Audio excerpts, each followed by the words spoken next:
Wow, thanks for that really good news. I always need good news. So, and thanks for your work, Taylor. And now John Hunter is going to introduce Trudy. Good morning. We're fortunate to have with us today Trudy Galla. Trudy has called Cedar home since childhood and possibly or not worked as a housekeeper at Sugarloaf at one time while going to college at Central Michigan University, where she received her Bachelor of Science degree. Trudy has worked tirelessly for Leelanau County for the past 34 years, and at one time served as interim county administrator and is currently director of the Brownfield Redevelopment Authority and the Damage Assessment Group of the county's Emergency Operations Center.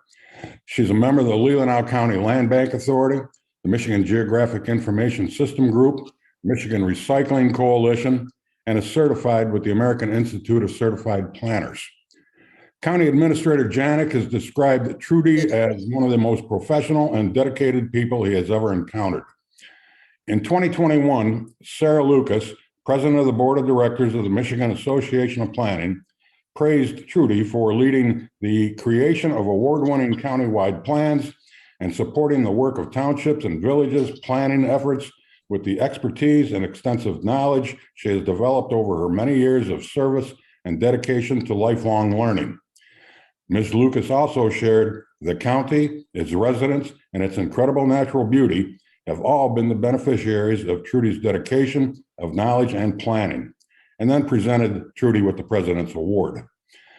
From affordable housing groundbreaking to the remediation cleanup finally taking place at a distressed or abandoned property. From EPA grants and state loans to engaging nonprofits and property owners in innovative land reuse strategies. From managing housing rehabilitation to hazardous waste collection programs. Everything from scrap tires to sustainable development considerations. In each case, there's a no-nonsense leader behind the scenes making that moment possible. Leelanau County Planning Director, Trudy Galla. Now, understanding that housing is the biggest issue the county faces, Trudy is also working with the Housing North and Leelanau County Housing Action Committee.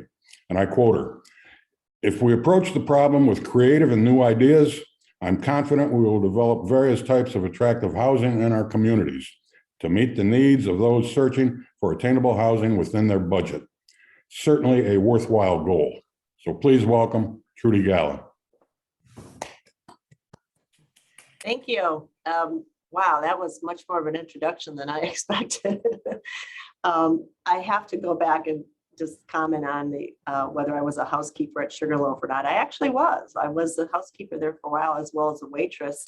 And I realized that being a waitress was not something I wanted to do. And it actually encouraged me to get to college and get a degree. So I have to thank my work at Sugarloaf and some other areas in the county for pushing me back to college.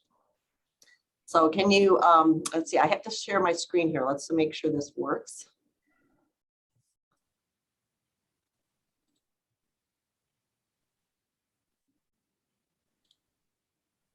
Taylor says he's lucky to have you as his next door neighbor. Yeah, hi, Taylor.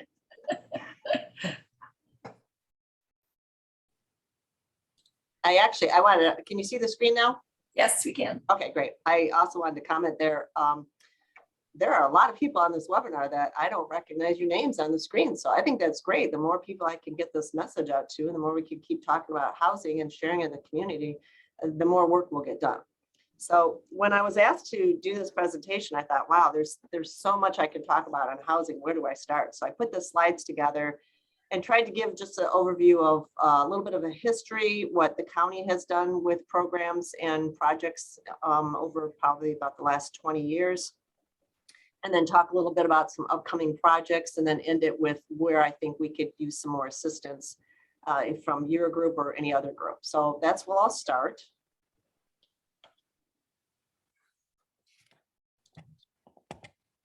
Okay, so the current situation, a lot of this information I'm sure you're already familiar with, but let's go over it so that we have a good starting point. We have a shortage of workforce homes in our county as well as across the state and nation. We have a high demand for rentals as well as homes, and rentals, especially year-long rentals, are almost non-existent in this county. We have a declining number of young families, which means a declining number of children in our schools. We have a growing senior population. In fact, Leelanau County has one of the highest percentages of senior populations in the area. The short-term rentals are extremely popular. Zoning comes into play as far as what we can do and not do with housing. And then, of course, we're all experiencing the high cost of living, increased fuel costs, increased food costs, and so forth. Everyone's feeling that pinch. The homes that we are seeing sell right now are at a price above what anybody would have expected. Many of them are selling without inspections. They are cash sales, they're for investment or short-term rental. Plus, there's just a lack of homes for sale. If you are looking and you've been seeing what's listed, you'll see that it's just difficult to find homes out there. Our businesses need workers, our schools need students, and families can't find housing they can afford. So this all leads to our current situation. And this is not a surprise. This has been coming up for quite a few years, and it's really just hit us hard the last couple of years, and it's going to take a while to try to rebound from this. So when I talk about workforce homes or refer to workforce housing, I'm talking about housing that costs roughly 30% or less of the area's median income. So if you're making $100,000 a year, you shouldn't be spending more than $30,000 a year on your housing. But for many people, it's more up around 50% or so. So you take out that 30% for housing, and what you have left is money that has to go for transportation, food, clothing, utility bills, education, and so forth. And in Leelanau County, the median income back in 2019 was just over $75,000. So that equals housing cost of about $1,800 a month. And that's really difficult to find. In our county, we have 3,100 households that earn less than $50,000 a year, but only about 1,000 of the county's owner-occupied homes are affordable to those households, which means the rest of them are in a home that they really can't afford. They are really pinched. I found this was a pretty interesting statistic. This comes from Rocket Homes Housing Market Report. A year ago, a 3-bedroom home in our county sold, the median price a year ago was $350,000 for a 3-bedroom home. In March of 2022 was $492,000, a 40% increase. And if you go to that report, you can find the median cost for 1-bedroom, 2-bedroom, and so forth, and how that's changed over the year. We had a market potential analysis done. This is from the target market analysis for Leelanau County for 2020. It reflects we need an additional 667 units to meet our need right now, which is 300 owned and 367 rentals. And we are really not making a dent in that at all. The homes that are being constructed are large homes, and they're beyond what workforce can afford. The predictions that I found on the internet, searching through quite a few different articles, is that 2022 is still going to be a strong market for us. The prices will increase, but they will increase at a slower pace than what we saw over the past year. And this chart came from the Michigan Land Bank Authority. It was used in a presentation that I attended a few months ago, and I thought it was really important to show this. So we're talking about affordable housing and attainable housing versus market rate.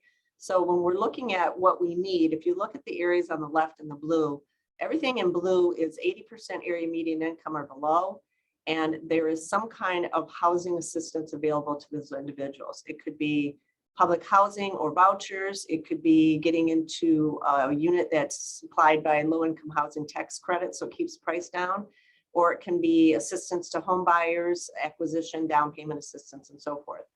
And then on the far right of that chart, that's your market rate. That's 120% or higher of the area median income.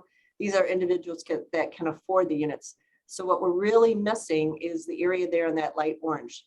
These are families at 80% to 120% of area median income. They're typically making somewhere between $50,000 and maybe $80,000 a year.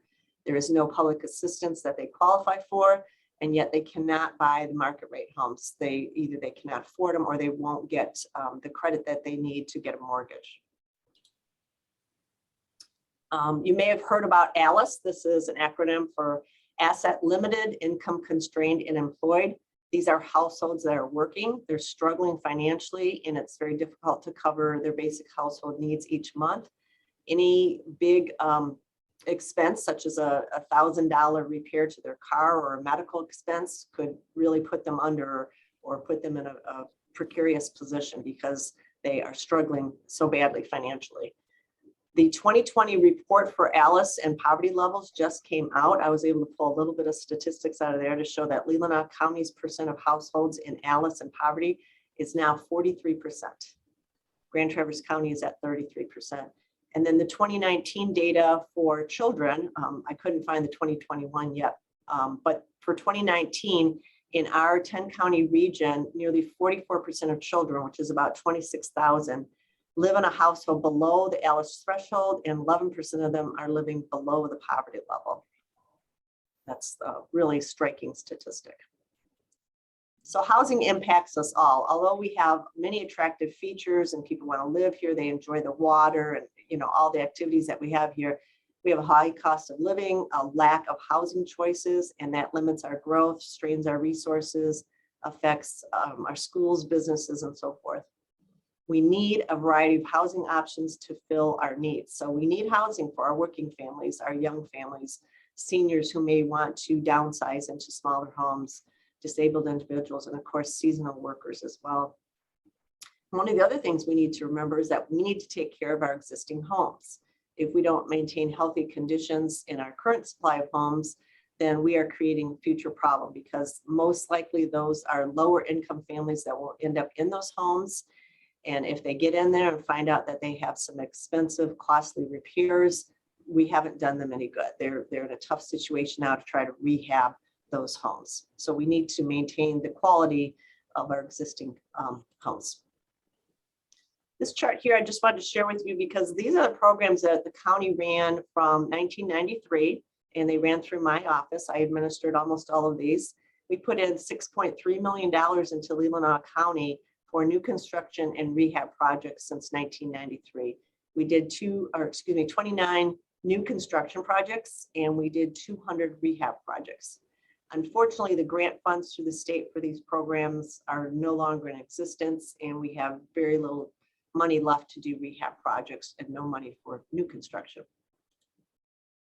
And this just shows you a breakdown of what we did with that money. So new construction, we did these units in Lake Leelanau, Suttons Bay, Northport, Empire, and then we had some homes that we purchased from the National Park Service and moved into Centerville Township near Sugarloaf subdivision. Of the 19 new construction homes, 17 of them had affordability restrictions, which means when they resell, they have to be sold to someone who's at 80% or less of the area median income. And they also had restrictions on getting the equity out of the home. So you couldn't use these homes for short-term rental, and you also had a restriction on how many years you had to keep those homes. And if you sold them before that, you did not get 100% of the equity. So that helped us from having people buy the homes and flip them, making a big profit. We didn't want to see that. And then we worked on some other projects with organizations like Habitat for Humanity, REACH, the Land Bank Authority. We put in some other new construction with those individual groups. And Habitat for Humanity has constructed 11 new homes since 1995 in the county, in Casson Township, Suttons Bay, Centerville, and Solon Township. And they're working on some more, which I'm going to show you later in slides here. So our progress, well, our progress is slow, but it is happening. In 2017, a county group called the Housing Action Committee was set up by volunteers, and it is focused on research, advocacy, strategy, looking at new ways that we can address housing, what are the things we are missing, how can we help our communities, and so forth. They have regular meetings as well as guest speakers and presentations on housing. And then they give an annual progress report to the county board as well as the planning commission. They are, the Housing Action Committee is a subcommittee of the planning commission. They've also partnered with Housing North the last 2 years, which is a nonprofit regional group advocating for housing for all 10 counties in Northwest Michigan. And we're doing a lot of collaborative work with Housing North. Their vision is a great vision. It is to provide a diversity of permanently affordable workforce housing throughout the county, providing a variety of housing options, which can help sustain our local economy and also preserve the character of the county. It's a hefty vision, but it's one that they're aiming for. And they also have a vision to help communities become housing ready communities. If you haven't heard that term before, it means that communities need to be ready to accept these projects when they come before them. So they have done their homework, they've changed their zoning, their master plan, vision on housing and so forth, so that when developers come forward, they don't have a lot of NIMBYism in their community, which stands for not in my backyard. They actually have a community that is welcoming and ready to help with a development of a new housing project. Housing Action Committee took a bottoms-up approach. They looked at this and said, every township and village is unique. They all have their own zoning and their own ordinances and plans. So what works for Empire Township perhaps may not work for Leelanau Township. And they developed a checklist to help the communities go through their zoning ordinance and their plans and consider changes. And then the members visited every single township and village in this county at least once, a couple of them twice. And they talked through the checklist, showed them how to use it and how they could make some changes. A few of them had made changes already, but I think we need to revisit that as well. And the checklist was the first idea, I think, from the Housing Action Committee to really take off. And Leelanau County was a leader in this because that checklist was shared with Housing North, who then shared it with all the other counties in Northwest Michigan. Some of the upcoming activities and events that are going on.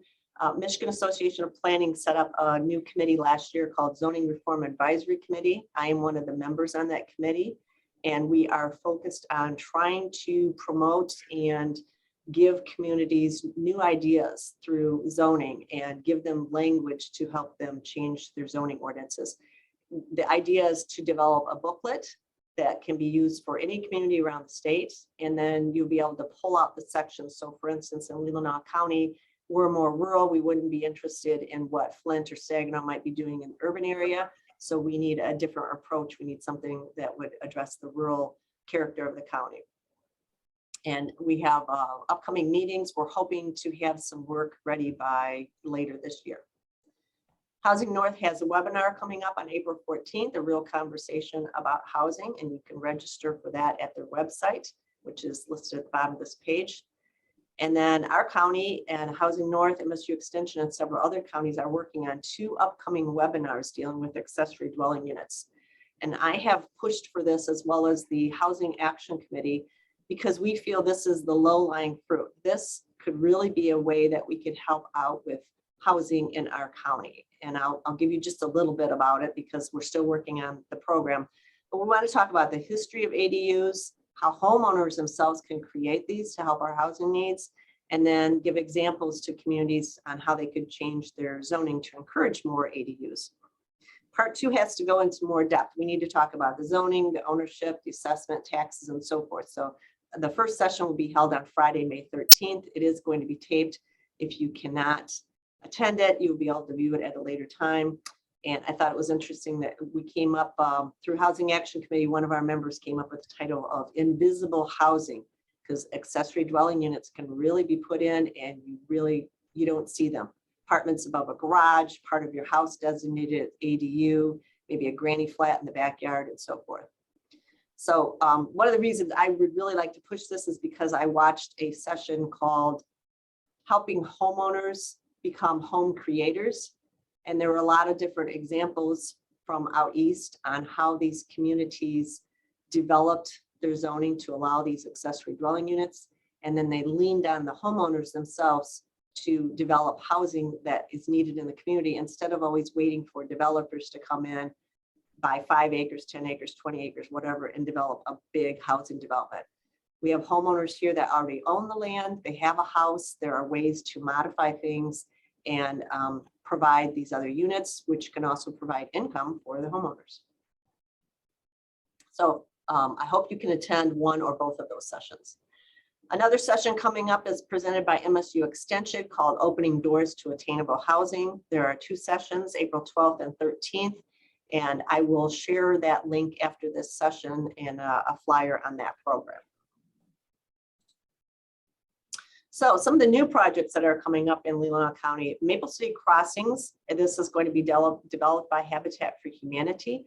It is 6 units made of 3 duplexes in Maple City. If you've been through that community, you may have seen the dirt that's been moved for the septic systems and then the construction of the basements, or excuse me, the crawl spaces. The Leelanau County Land Bank purchased the property. Habitat for Humanity is doing the development, and the Flaska family from Maple City sold the property and worked with us to make it affordable so that we could acquire this property. And the bottom left shows you a rendering. They will be single units joined in the middle by single car garages. So there's some separation of the actual housing units, but they are considered duplexes. And Habitat also has a proposal for 14 single family units in Elmwood Township. New Waves Church and Habitat for Humanity are collaborating on that project as well. There are 8 proposed apartment units coming up in Suttons Bay Township on Merrick Road. This was a tax foreclosed parcel the land bank acquired, about 2 acres in size. Homestretch was interested in this project in this site, so they came forward, and the land bank has a purchase agreement in place with Homestretch, and they've raised the funds, and this shows you a rendering of what these units will probably look like. I believe they are around $125,000 or $150,000 short of their goal to break ground. So if they can get those last remaining dollars, I was told that they will start construction this summer. And of course, rentals, year-round rentals in the county are nearly non-existent. So this is really, really needed.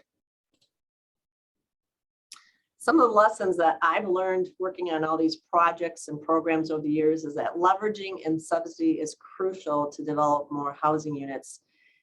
We use grants, loans, donations, reduce costs for the land, reduce costs for engineer and architect services, donated materials or labor or time on the projects. All of these help reduce the cost, which then reduces the cost to the home buyer. Joint efforts are important. It brings the community together to support the project, and it can be public, nonprofit, or private, and shares the costs, and it also shows the community that we're all in this together. So the project I showed you on Maple City, the land bank, Habitat for Humanity, and the sellers, the Flaska family, all came together to make that work. And finally, the other lesson I've learned is that every unit that we build opens up that opportunity for another family looking for housing. If we can get them into a permanent housing unit and they've been renting, then that rental unit is opened up for someone else to rent.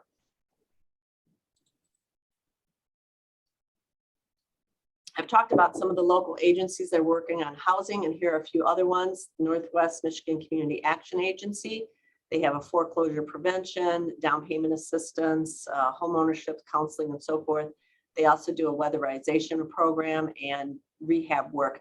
We started last year with a rehab agreement with NMCAA and Leelanau County. So we had some funds left, and they are working with the homeowners in Leelanau County to do that rehab work. Because we didn't get any more grants from the state, I couldn't keep our housing coordinator on staff, and so we couldn't do these projects anymore through the county, but we were able to partner with NMCAA. And this all goes back to maintaining our current housing stock. Leelanau Christian Neighbors started up a rehab project last year, and that is also working very well, and they need more funds because the need is so great. They also provide some assistance for emergencies like paying rent or utility bills for individuals that need assistance. And then we have Peninsula Housing, which is an organization started up by Larry Mobby at Suttons Bay. This is a nonprofit that is in the startup stage, and we're hoping for some great things to come out of that organization. And then finally, we have all the different organizations and groups under the county that work on housing. ARPA fund, these are American Rescue Plan Act funds. The county received just over $4 million of ARPA funds. Most of those have been designated to broadband. You might have seen some of that in the articles in the newspaper over the last year or so. The county board also recently allocated $125,000 to Homestretch for that Merrick Road project. So when I said that Homestretch still needed somewhere between 125 and 150, that is in addition to what is allocated by the county board. There are other requests before the county board related to housing. There are requests from Habitat for Humanity, that is for assistance on the Maple City project, Leelanau Christian Neighbors for the rehab work, and then Housing North for an agreement with the county to provide some housing services. So April 19th at 3 p.m., there will be a special session of the board held on this. And then on April 12th, next Tuesday, the executive committee of the board meets starting at 9 a.m. under the presentations, which is at the beginning part of the meeting. There is an item called Leelanau County Housing Statistics. And I believe there will be a realtor from Leelanau County providing some updated housing statistics for our county. So if you want to watch either one of those, you can do that on YouTube. They will be live. And if you go to our website, the links are listed under each meeting, or you're always welcome to attend in person as well. So how can you help with housing?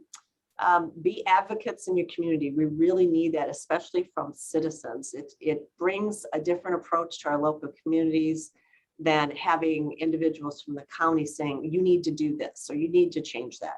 If it's from the bottom up, where the citizens are actually going to the planning commission meetings and township board, village council meetings, and giving ideas to encourage new things happening at the county and changes to the status quo, then I think we can get more done. I've included a quote here. If you always do what you've always done, you'll always get what you've always got. And if you look at where we're at with housing now and what's happened over the last 10 years or so, we're still in that. We haven't done anything to really encourage rental units, long-term year-round rental units. We don't have a lot of affordable housing. We don't have that workforce housing. So we need to change. We need to come up with other ideas. And we have a lot of people in this county who are creative, who are smart, who've worked in these types of organizations, maybe in other states and so forth. So we need to get together and figure this out. Another thing you can do is just keep talking about it, keep the conversation going, because we need housing. And the more we keep it out and there in the front of everyone's mind, the more publicity we get about it, the more chance we have of having some success. Volunteer. There's plenty of organizations that need your assistance. Donate. All of these organizations need money. They need help to move forward with their projects. And then, of course, share your expertise, experience, and ideas. So that's a rundown for you. If I did not cover something that you really want to hear about, please let me know in your questions. And if there's something in here that you would want more detail on, I'm happy to answer those questions as well. Yeah, I had one question, Trudy. Losing the housing person at the county, how could we get that person back? I don't know if we'll get that person back. First off, were you able to take my slides off here so that, or do I have to do that at my end? Sorry. I think you have to do that at your end. Yeah. Let's see if I can get that off the screen. I don't want to miss something up. Okay. Oh, maybe I can. I think if you go on and you share your screen, we'll get rid of them. All right, yeah, we're back to that. And Okay, then that I'll works. stop sharing because Sure. we want people to be able to ask questions. So, Sure. So with regard to that position, a lot has changed over the years. The requirements are very difficult. So for instance, if we run those grants again, we have to be trained in lead-based paint. We have to be trained in asbestos. We have to bring in contractors who do that work. It's just very, very difficult. And especially in this current situation, getting contractors to work on these projects, it was always hard, and now it's really, really difficult. If they can go work on a $1 million home and be set for a year or two working on that, they're going to make more profit, and they have a good solid job for them and for their workers for a couple of years versus doing small projects here at the county on homes.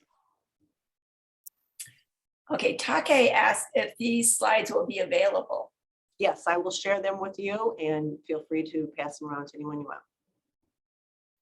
Okay, you can put your questions in the chat, or you can just raise your hand, guys. Anybody have a question? Dean, go ahead. I don't really have a question. I have a comment on something you could do, because it's to maintain like already granny flats or these accessory housing units are allowable in certain townships I'm aware of in our county, but they tend to be turned into short-term rentals. And currently House Bill 4722 and Senate Bill 446 are, it's a little ironic that one party that claims not to want big government is bringing in state level restrictions on local control, because those two bills are sponsored to limit local control under the Zoning Enabling Act, preempting local units of government from regulating short-term rentals. So if you want to call, O'Malley in the past had voted no. Vanderwall had not decided yet, but that's something you could do, is so they don't just get phone calls from me. They can get phone calls from many people saying, please let locals control our zoning. Okay, Dean, 4722 House Bill, right? 4722 House Bill and Senate Bill 446. Okay. Thank you. And okay, there's some questions here. In the example from Marcy, she says, in the example projects you presented, are these provisions for energy efficient construction so that the future residents can afford to pay their utilities? Good question. Yeah, I'm not an expert on that. I would say that Habitat for Humanity is addressing that issue. I can't tell you what Homestretch is doing with the rental units, but I could get some more information on that and pass along if you like. Okay, and Michael Hertz says, can you comment on the impact of Airbnb or VRBO on the housing issue in northern Michigan counties? Yeah, that's a tough one. There are a lot more of them out there than we think. And I can tell you that because we have addressed it here at the county through our addressing. So our county department, our planning department does the addressing for the county and has since 1989. In the last couple of years, we address structures. We don't address a parcel. So we address structures. And in the last couple of years, we found issues or had issues brought to us where there is supposedly a storage building, which is not a storage building, it's a rental unit, or something above a garage that is not just an office space, it's a rental unit. And we found them and we have had to address those. So there are more of them than we think. And I feel it does affect our housing. And as Dean said, the short-term rentals, I get both sides of it. We've done presentations twice now on short-term rentals at the county. And I understand the business side of it and that a lot of people are doing this to help pay the taxes on their properties. So there's that side of it, but there's also the investment side of it. And we can see just by going through the tax rules, there are a lot of companies from outside of this area that buy up these units and use them for short-term rental. As an example, there was one, I believe it was in Suttons Bay Township. When they traced it back, one individual had 19 of them in the county. So that's a business. That's not just renting out a property to get some more assistance to pay your taxes. So they're very popular. Dean brought up these bills. I know there's been opposition to those bills, but there's also been support for those bills. My concern as a planner with that bill, as well as bills that have come up trying to take away the right for local communities to handle sand and gravel issues like in Casson Township, is that once you start doing that, where does it stop? What is next on the list of the things that communities can no longer zone for, put restrictions in for? So that's my concern, is if it starts, it's going to keep going. Okay, Jill Wellman says, do people who make a rental need to have it inspected by the county before they can legally rent? I believe so, through the building safety department. Yes. You have to get that occupancy permit. So that would be through the building safety department. Okay.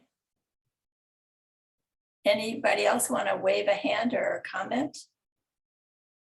I definitely just want to thank you, Trudy, for the work you do.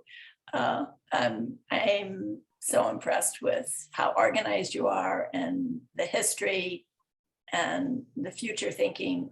I'm just glad you're there in the county for us. So Thank you. oh, Peachy, do you want to say something, Peach?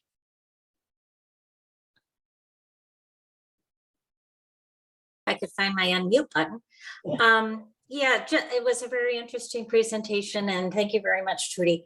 Has anyone ever done a study about the short-term rentals as opposed to a long-term rental in terms of wear and tear on the house, the amount of maintenance or cleaning that needs to be done on a weekly basis and the coordination of that, how much money the people are spending in that turnover, and what the difference would be if they could turn it into a long-term rental.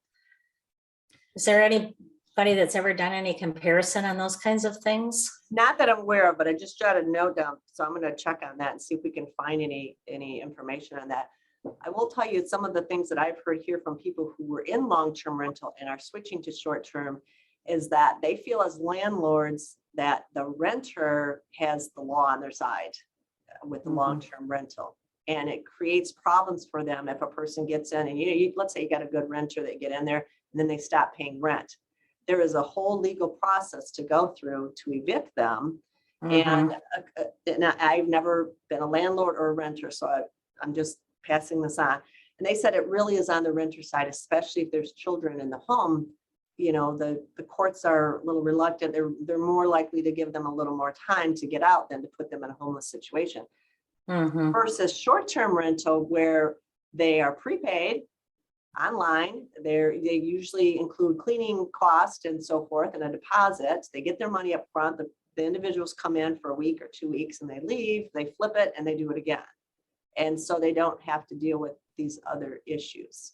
And I can see that. I can see the benefit for them, and they feel they can make more money for short-term versus a long-term rental. So my response to that is that's why we need more apartment units such as Homestretch's building and Merrick Road. And Homestretch will be the landlord. Okay, looks like we have a couple more. Holly Barons has her hand up.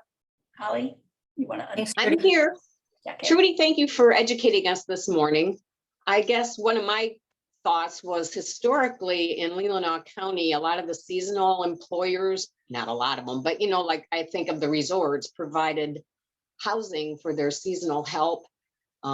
Even farmers recognized that they needed to have migrant housing on their property. Not that it was a great way to live, but anyway, is there any pushback on local businesses that maybe they need to step up and offer seasonal housing for their help? Yeah, actually, we've heard that comment at quite a few meetings that businesses need to come forward and start doing some housing for their workers. And we've seen a little bit of that happening down in Glen Arbor Township, for instance, with Cherry Republic. If you saw the article probably a year or so ago, Bob Sutherland worked with Leelanau School and helped them do some work on their dorms so that he could use them during the summer months. So it's kind of win-win for both of them. And we've also, one of the things I didn't touch on yet, so I don't have a lot of information on, but we've had some farmers come forward about the issue of migrant housing. They would like to be able to use those units when the workers are not using them so that they could rent them out and bring in a little more income for farmers. Because as we know, farmers struggle a lot. Sometimes they lose their whole crop because of weather conditions or something. So that's another area that we haven't touched on very much yet, but we have a farmer who just joined the Housing Action Committee, so it'll be interesting to get his insight. I wanted to make one other comment. I just saw it happen to come up on the chat. It's jumped up on my screen about the short-term rentals and the degrading of the community because you lose your community. You don't know who's next door to you and so forth. And that is true. That is one of the reasons we see a lot of pushback from residential communities. We saw it in Elmwood Township when Elmwood Township was trying to deal with short-term rentals, and the residential communities came forward to fight that, saying, we don't want 10 different, 12 different people coming in here over a summer. We don't know who they are. We don't have any neighbors anymore.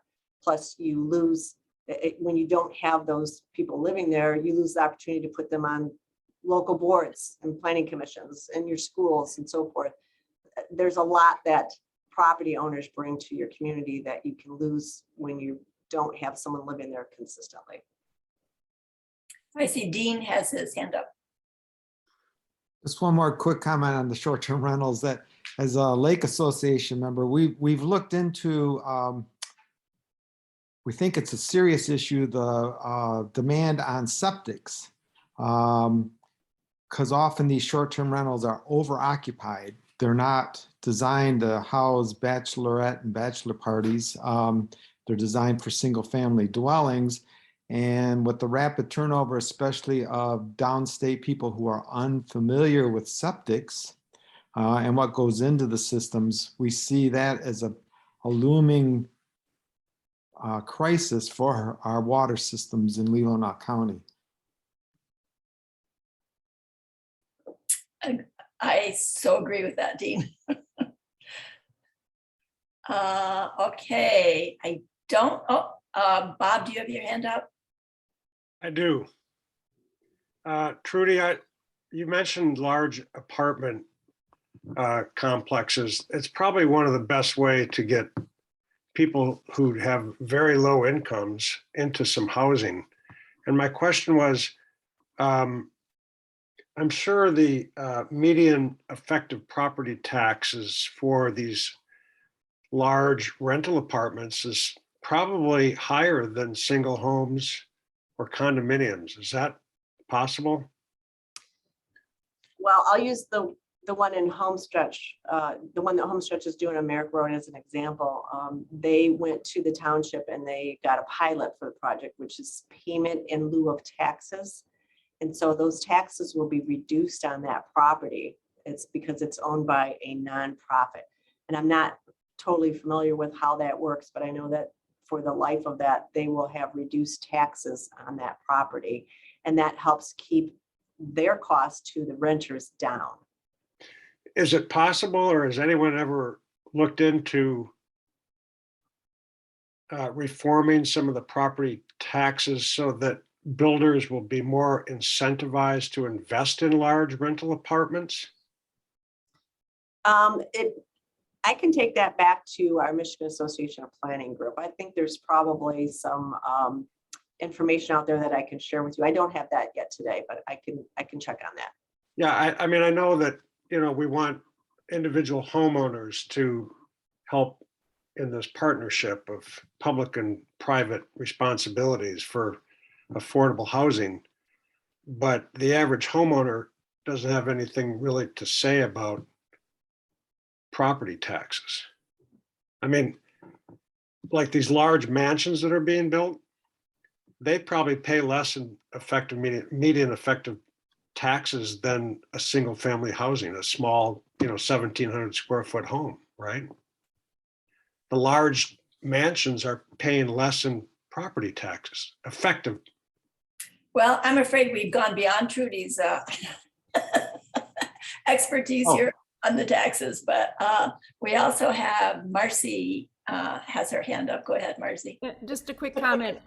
We spend our winters in Montgomery County, Maryland, and it's one of the counties that I think they've already passed legislation on ADUs that Trudy was referencing. So if anybody wants to research what was done in Montgomery County and see whether any of it is applicable to Leelanau County, that's a good resource. Okay, I will check on that. I'm also following California because they changed their laws to allow accessory dwelling units wherever a single family residential unit is. So they've had a lot of success with that. Looks like Jerry has his hand up too. Yeah, thanks, Sam. Are the local jurisdictions pushing back against this move in the state legislature to restrict them from any local legislation on the topic of short-term rentals? They may have taken action and sent something along to their legislators. I'm not aware of that. When I see it cross my desk and I get emails on it, I always send it out and share it with all the townships and villages and tell them to comment on it, whether they're for it or against it. It's just in their comments in, but I'm not aware of communities where they've actively responded to these.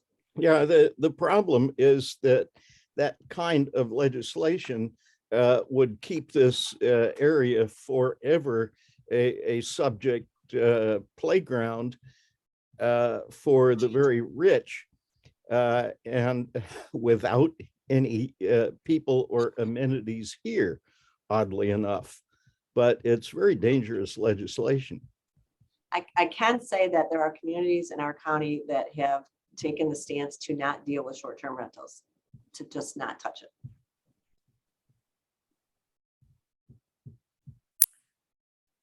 Okie dokie. Can we all let Trudy have the rest of the day off? and say thank you so much for all you do. And Lee says, thank you very much too, and I'm sure we all thank you for your work. And if we have any more questions, we know where you are, so. Yes, if I didn't hit the topics that you want to hear about, please email me and let me know and I'll respond. Yeah, so we do have an architect on the call today, and I'm sure Take is going to be thinking up exactly how to save the county for us. And he'll be coming into your office with some ideas. That's fine. That's great. I welcome it. Hey, Trudy. Thank you. Marcy Medich is an award-winning green architect. Oh, no kidding. Great, Marcy. Nice to know that. Okay. Well, Thanks, thank you. Trudy. Thank you. I will sign off now. All right, thank you. Judy. Bye-bye. All right, I'm going to go back right here. We have just a few more things. And, oh, those were questions. Oh, and we want to thank you for everyone who contributed to Leelanau Indivisible's Act Blue account. We now can pay for our website.